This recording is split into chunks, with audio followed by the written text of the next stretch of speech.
Halo bro and sis, balik lagi bersama gue Faisal di Fisika Alternativa Project. Oke, di video kali ini gue akan membahas mengenai gerak vertikal. Setelah di video sebelumnya gue membahas mengenai kinematika gerak pada lintasan yang horizontal. Nah, di video kali ini gue akan menjelaskan tentang kinematika gerak tapi pada lintasan vertikal. Oke, apa itu gerak vertikal? Jadi gerak vertikal adalah gerak benda pada lintasan sumbu vertikal atau sumbu Y ya. Kalau horizontal kan sumbu X. Ya, kalau sumbu vertikal itu sumbu Y. Nah, gerak vertikal ini termasuk dalam bagian jenis GLBB, yaitu gerak lurus berubah beraturan. Nah, kenapa demikian? Karena dia dipengaruhi oleh percepatan gravitasi. Ya. Kan kita kemarin di kinematika gerak kita udah belajar konsep bahwa gerak yang memiliki percepatan itu berarti termasuk GLBB. Nah, kalau pada lintasan horizontal kemarin percepatannya adalah akselerasi, tapi pada gerak vertikal ya, pada gerak vertikal yang lintasannya vertikal itu dia dipengaruhi oleh percepatan gravitasi. Nah, kemudian berdasarkan arah geraknya dan berdasarkan kecepatannya, gerak vertikal dibagi menjadi 3, yaitu gerak vertikal ke bawah, gerak vertikal ke atas, dan gerak jatuh bebas. Nah, kemarin kan kita di kinematika gerak belajar persamaan GLBB ya. Di video sebelumnya itu gue udah menjelaskan konsep dari mana persamaan GLBB didapat. Nah, didapat 3 buah persamaan ini, yaitu VT sama dengan VO plus AT, S sama dengan VO dikali T plus setengah AT kuadrat, dan VT kuadrat sama dengan VO kuadrat plus 2 AS.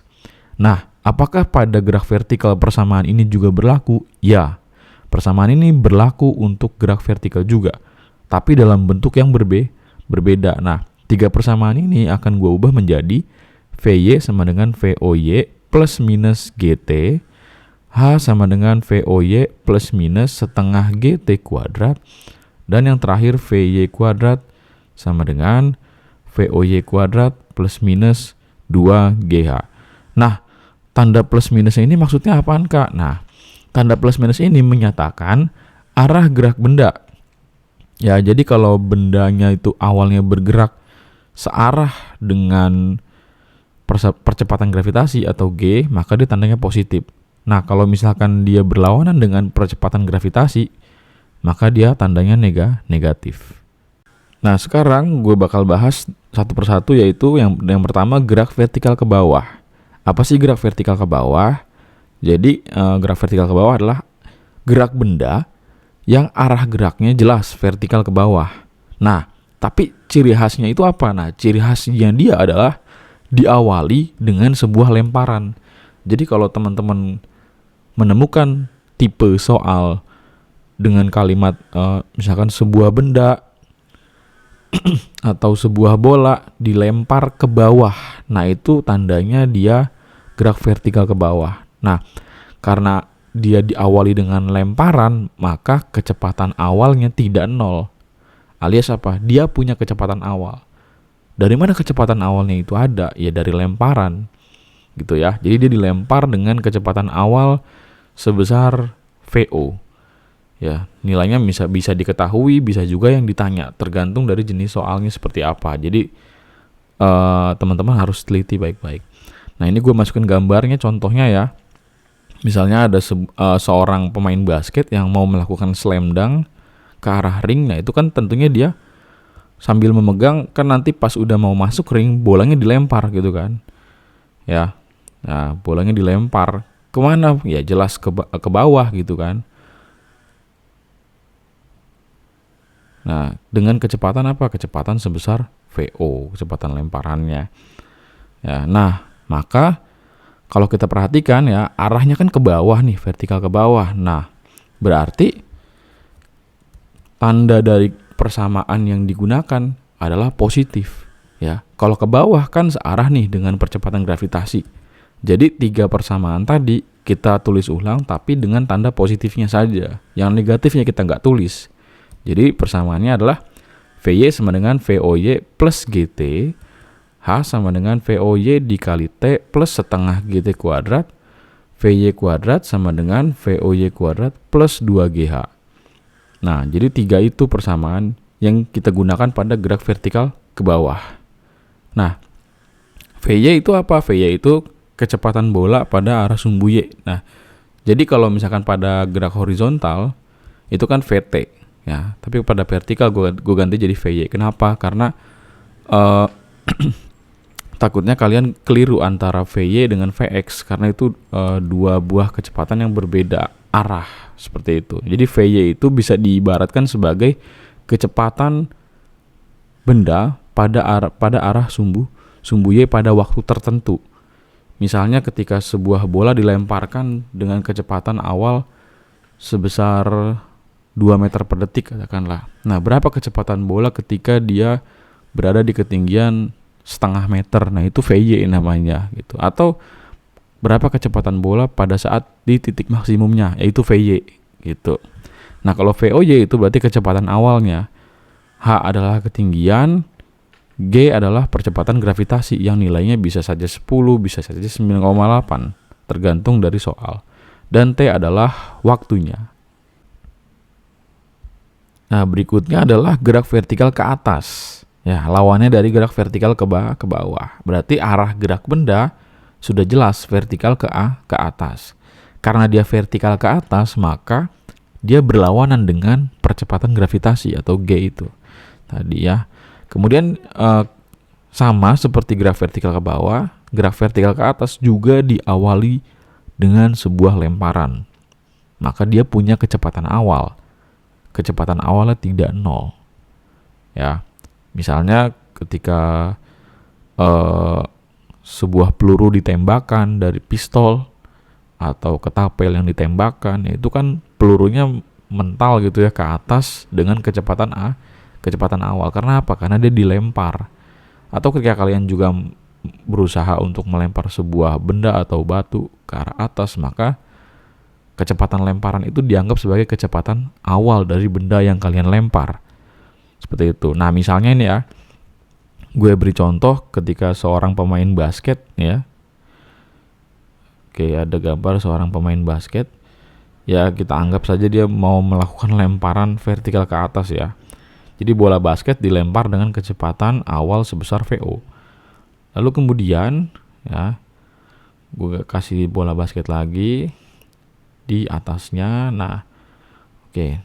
Jadi gue anggap ketika bola basket dilempar dengan kecepatan VO, nah basket akan mencapai tinggi maksimum ya. Jadi perlahan akan mencapai ketinggian maksimumnya. Nah, kemudian pada saat di ketinggian maksimum ya, berapa kecepatan bola? Sudah jelas bahwa benda yang dilemparkan vertikal ke atas, maka secara perlahan dia akan kehilangan energinya. Sehingga pada saat di ketinggian maksimumnya dia sudah kehabisan energi dan berhenti sejenak. Ingat, berhenti sejenak. Ya, jadi kalau dikatakan berhenti berarti kecepatan akhirnya adalah 0. Jadi VY sama dengan 0 gitu. Nah, kemudian muncul pertanyaan, berapa sih ketinggian maksimum yang bisa dicapai oleh benda atau bola ini gitu kan. Nah, kita gunakan persamaan dari GLBB yang keberapa? Yang ketiga, yaitu VY kuadrat sama dengan VOY kuadrat min 2GH. Kenapa kita gunakan persamaan ini? Karena kita punya datanya. VY-nya itu 0. VOY atau kecepatan awal sudah pasti ada. G sudah pasti ada, diketahui di soal. Nah, H-nya yang ditanyakan. Kita punya semua di sini. Gitu. Jadi 0 sama dengan VOY kuadrat min 2GH. Pindah ruas, 2GH sama dengan VOY kuadrat dan H maksimumnya adalah VOY kuadrat per 2G. Ya, ini adalah persamaan yang digunakan untuk mencari tinggi maksimum yang bisa dicapai oleh benda atau bola. Dalam kasus ini ya. Dalam kasus lain pun sama persamaannya seperti ini. Nah, kemudian ketika tinggi maksimumnya sudah kita dapatkan, ya, muncul pertanyaan, berapa waktu yang dibutuhkan bola untuk mencapai tinggi maksimum? Seperti itu. Ya. Nah, Kita pakai persamaan yang mana? Nah, kita pakai persamaan yang pertama. Cukup sederhana, bukan? Ya, jadi VY sama dengan VO min GT. Ya, kita punya VY, VO sudah pasti ada di soal. G-nya juga udah ada dan kita tinggal cari T-nya. Jadi 0 sama dengan VOY min GT. Pindah ruas, GT sama dengan VOY dan T adalah VOY per G. Jadi kecepatan awal dibagi dengan percepatan gravitasi. Jadi waktu itu berbanding terbalik dengan percepatan gravitasi, tapi berbanding lurus dengan kecepatan awal. Itu. Jadi waktu sama kecepatan awal itu berbanding lurus. Artinya apa? Kalau berbanding lurus berarti semakin besar kecepatan awalnya, maka waktu yang dibutuhkan bola untuk mencapai tinggi maksimum juga besar. Artinya dia akan lama untuk sampai di tinggi maksimumnya. Seperti itu. Semakin kenceng kalian lempar, ya, dia mencapai tinggi maksimumnya juga semakin lama, seperti itu. Nah, kemudian gerak jatuh bebas. Nah, namanya beda sendiri nih. Apakah dia anak tiri kah gitu? Ya, bukan ya. Jadi dia masih satu family dengan gerak vertikal yang lainnya. Nah, cuman gerak jatuh bebas ini ya, karena di sini dikatakan bebas ya, dia jatuh dan bebas. Nah, jatuh bebas itu artinya tidak dipengaruhi oleh kecepatan. Jadi nilai kecepatan awalnya adalah 0. Ya, dia jatuh sendiri tuh. Nggak ada yang dorong, nggak ada yang ngelempar. Jadi dia jatuh sendiri, kayak misalnya buah kelapa yang jatuh dari pohon gitu kan. Terus bisa juga ketika kalian sedang memegang sesuatu lalu kalian lepas, kalian nggak dorong, nah itu dikatakan sebagai gerak jatuh bebas gitu. Nah, karena jatuh ya berarti arah geraknya searah dengan percepatan gravitasi. Nah, gue beri contoh nih, misalnya ketika bola basket yang setelah masuk ring ya, dia akan mengalami gerak jatuh bebas, meskipun pada awalnya dia dilempar oleh pemain basket, tapi lemparan awalnya itu tidak dihitung. Ya, yang dihitung adalah bagaimana dia bergerak bebas gitu ya. Jadi pada saat di ring ya, dia jatuh, dia tidak dipengaruhi oleh siapa-siapa, maka kecepatan awalnya adalah 0 ya. Jadi bola basket jatuh dari ring tanpa ada yang mendorong dan melemparnya. Jadi bebas gitu. Bebas hingga katakanlah setelah jatuh dia akan menumbuk lantai gitu ya. Jadi kecepatan awalnya 0, terus anggaplah antara ring dengan lapangan itu ketinggiannya sebesar H. Begitu. Ya, terus gue taruh lagi nih gambar basketnya. Oke. Nah, terus bola perlahan akan jatuh hingga menyentuh tanah. Jadi dari awal keluar dari ring, dia akan jatuh menyentuh tanah gitu. Nah, terus pertanyaannya adalah berapa waktu yang diperlukan atau yang dibutuhkan oleh bola untuk menyentuh tanah dari mulai dia jatuh dari ring sampai dia benar-benar menyentuh tanah. Nah, kita gunakan persamaan GLBB vertikal yang kedua ya, yaitu H sama dengan VOY dikali T plus setengah GT kuadrat. Nah, kecepatan karena dia bebas berarti VO-nya kecepatan awalnya 0, jadi H sama dengan 0 plus setengah GT kuadrat. 2H per G sama dengan T kuadrat. Jadi T sama dengan akar 2H per G. Inilah waktu yang dibutuhkan oleh bola dari mulai jatuh dari ring hingga dia menyentuh tanah gitu. Nah, kemudian ada lagi pertanyaan, berapa kecepatan bola ketika dia menyentuh tanah? Loh, emang ini menentukan apa? Jadi kecepatannya besar berarti apa? Kalau kena kaki itu keras juga jatuhnya, jadi sakit gitu. Dan dia juga akan berpengaruh terhadap tinggi pantulan bola, tapi kita nggak akan bahas ke sana, itu karena itu kajian dari momentum impuls. Jadi kita hanya bahas sampai di kecepatan bola ketika menyentuh tanah. Nah, pakai persamaan yang mana? Persamaan yang ketiga yaitu VY kuadrat sama dengan VOY kuadrat plus 2GH. VO-nya masih sama 0 plus 2GH, jadi VY sama dengan akar 2GH. Ini adalah kecepatan bola ketika dia menyentuh tanah atau lapangan. Ya, ini juga berlaku untuk kasus lain kayak seperti misalnya buah kelapa tadi ya, yang jatuh dari pohon, kita bisa hitung. Asalkan tahu data ketinggian pohon kelapanya gitu ya. Oke, nah kemudian uniknya gini teman-teman. Gerak jatuh bebas itu ternyata lanjutannya dari gerak vertikal ke atas. Kalau dia ceritanya masih runut ya, masih dalam satu kasus yang sama. Gitu. Misalnya seperti ini. Gue punya bola basket. Ya, nah bola basketnya ini berada di permukaan dan kemudian dilemparkan dengan kecepatan awal sebesar VO. Nah, ya. Nah, kemudian jelas perlahan-lahan bola akan mencapai apa? Tinggi maksimumnya. Ya. Nah, bola akan mencapai tinggi maksimum. Nah, masih sama ya. Kecepatan bola ketika mencapai tinggi maksimum adalah 0. Nah, kemudian setelah bengong dulu ya, setelah berhenti sejenak ya, bola perlahan akan apa? Akan jatuh, teman-teman. Jatuhnya apa? Apakah vertikal ke bawah? Bukan. Jatuhnya bebas. Nah, itu yang uniknya dari gerak jatuh bebas. Itu adalah sambungannya dari gerak vertikal ke atas, teman-teman. Ya. Ya, jadi setelah diam sesaat bola jatuh bebas. Ya, berarti kecepatan awalnya adalah 0. Nah, hingga seperti tadi episodenya masih nyambung ya. Jadi ketinggian jelajahnya dari bola itu sama. Jadi ketika dia dilempar ke atas hingga dia balik lagi ke bawah, itu tingginya sama, teman-teman. Ya, jadi karena bola menempuh ketinggian yang sama, maka waktu tempuhnya juga sama. Ya, waktu tempuhnya maksudnya gimana? Ya, dari bawah sampai tinggi maksimum, kemudian dari tinggi maksimum kembali ke bawah, itu sama waktunya. Gitu.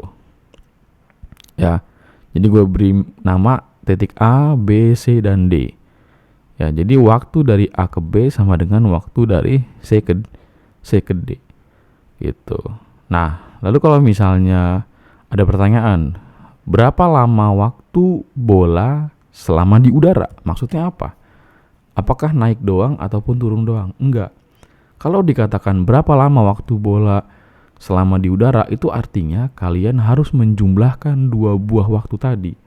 Waktu yang dibutuhkan bola untuk mencapai tinggi maksimum dan juga waktu yang dibutuhkan bola dari ketinggian tadi untuk menyentuh tanah. Jadi dari A ke B, lalu kemudian dari C ke D.